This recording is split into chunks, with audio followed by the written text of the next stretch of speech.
Today, as I am writing this, it is raining. It doesn't quite get cold enough here to snow, but the rain stings anyway. It is dark. It is only 6 p.m. and it is pitch black. 4 months ago, the sun wouldn't settle down for at least another 3 hours. Tomorrow, it will officially be winter, my least favorite season. I hate almost all of what winter represents. The frozen wastelands, the gloomy days, the airborne viruses that spread with ferocity. And yet, I find myself excited for this time of year as well. Despite all of my complaining, there is a certain magic in the air. Setting off fireworks as my friends and I count down to midnight means that we've made it through yet another year, and with any luck, we'll get to do it next year as well. Anxiety is the dizziness of freedom. Soren Kierkegaard, The Concept of Anxiety, 1844. Soren Kierkegaard was a 19th century Danish philosopher who is often considered one of the fathers of existentialism alongside Friedrich Nietzsche. Kierkegaard is unique in that he was a devout Christian who was frustrated that his contemporaries spent too much time trying to define what it meant to be a good Christian, that they rarely spent time being good Christians. This is what brought Kierkegaard to develop his most central philosophical idea, the leap of faith.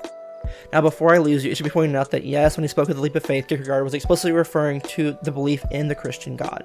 However, Kierkegaard did not intend for this to be the only interpretation of his work, and many scholars and philosophers have cited their readings of his work. Let's begin with the foundation of Kierkegaard's philosophy of the leap of faith. To Kierkegaard, human beings are the synthesis of two ideas he calls the finite and the infinite. The finite could be described as the material conditions of your life, your job, your family, your friends, your well-being. In contrast, the infinite represents possibility, your dreams, your aspirations, your long-term goals. The synthesis of these two ideas, which Kierkegaard calls the concrete, is harnessing the power of the infinite in a finite way. Importantly, that synthesis requires a leap of faith. In April of 2019, I moved back home after spending 3 years on the other end of the East Coast. One of the consequences of being so far away from your friends and family is, well, you don't get to see them very much. In particular, one of my friends traveled for work, and so even though I visited a few times, he was always on a job site when I was in town. Serendipitously, he happened to be between jobs around the time I moved back, and so he crashed on my couch for a few days while we had a movie marathon. One of those movies was something he had picked up at an FYE on a whim, but hadn't watched yet. A little film called The Night is Short, Walk On Girl. My first introduction to Masaaki Yuasa. A year later, after I finished Haikyuu for the third time, I was asking for sports anime recommendations when one of my friends told me to check out Ping Pong Club.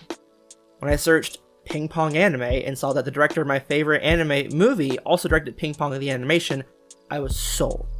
It didn't take me long to fall in love with the series, with its off-the-wall animation style, stellar voice acting, and heartfelt themes. Unfortunately, it wasn't until after the fact that I realized Ping Pong the animation and Ping Pong Club are in fact two different series.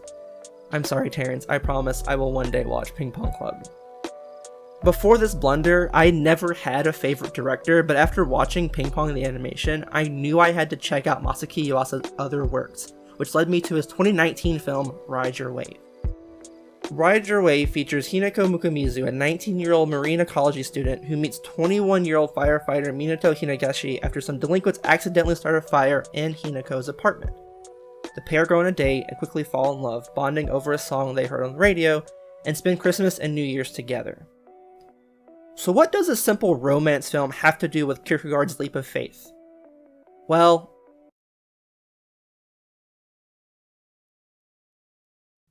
despair can be defined only by way of its opposite, and if the lines are to have any poetic value, the coloring of the expression must contain the reflection of the dialectical opposite. Soren Kierkegaard, Sickness Unto Death, 1849. Essentially, Kierkegaard argues that when tragedy strikes, we only fall into despair because we committed ourselves to something that is now gone. Moreover, the intensity of our despair is directly correlated with how committed we were to begin with. We see this when Minato drowns while rescuing a jet skier that fell overboard, and Hinako falls into a deep depression. Initially, Hinako overcomes her grief when she notices that she's able to see Minato whenever she sings their song Brand New Story, although no one else is able to see him. Eventually, however, she realizes that she's holding Minato back from heaven by constantly calling him, and as such, she's faced with a difficult decision. Should she keep relying on Minato, or should she let him go? To Kierkegaard, this is what it means to be free, which is exactly why Kierkegaard feels that people get lost in the finite and the infinite. The less a person commits, the more they can ignore that dizziness of freedom. For most of the third act, Hinako operates in this middle ground. She calls on Minato less and less, but never fully commits to letting him go. She is succumbing to the anxiety of freedom. Minato, on the other hand, is someone who is open to new experiences. Not only open to new experiences, but open to the idea of trying, and even more importantly, open to the idea of failing. We also see this in Minato's career choice. Firefighters, as a rule, are not allowed to pontificate on solutions to the problems they're faced with. They have to take quick, decisive action, else people will die and homes will be destroyed. In Kierkegaard's understanding, Minato is truly free, something that Hinako eventually realizes as well. Thus, Kierkegaard's solution to the dizziness of freedom that comes with commitment is, paradoxically, to commit. The key point here is that to overcome the anxiety of freedom, we have to stop thinking and start acting. This is the essence of the leap of faith. We are so caught up in what could be that we never start the process of being in the first place. This is why the leap of faith is so important to Kierkegaard. He believed that far too many people get caught up in trying to make the right choice that they forget to make a choice. This is also why surfing is such a perfect metaphor for Kierkegaard's philosophy. More so than other sports, surfing requires the confidence to commit to a wave while also having the flexibility to respond to the changing tide. Too much commitment and you may get taken under by the water, but too little commitment and you may never find your footing to begin with. Hinako eventually makes the decision to let Minato go because she realizes that she is lost in the finite, too focused on the past she mourns to focus on building a future or even a present.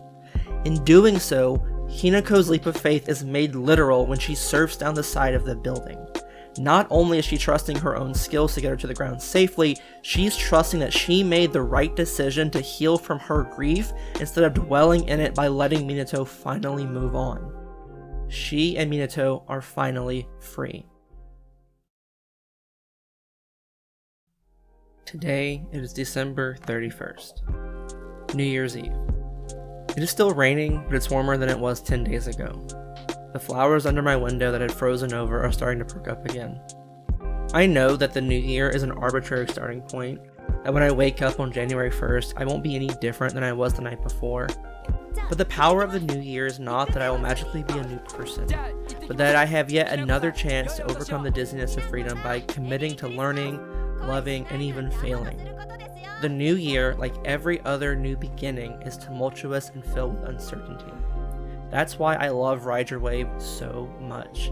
I think it captures that feeling so well. Hinako and Minato don't make the right decisions. No, they do something even more important. They make a decision. Happy New Year, everyone. ひなげしみなとさんから向水ひなこさんへのメッセージです。投稿は1年前ですね。ひなこ、メリークリスマス。これからのクリスマスはずっと一緒に過ごそう。ずっと、ずっと、ずっと。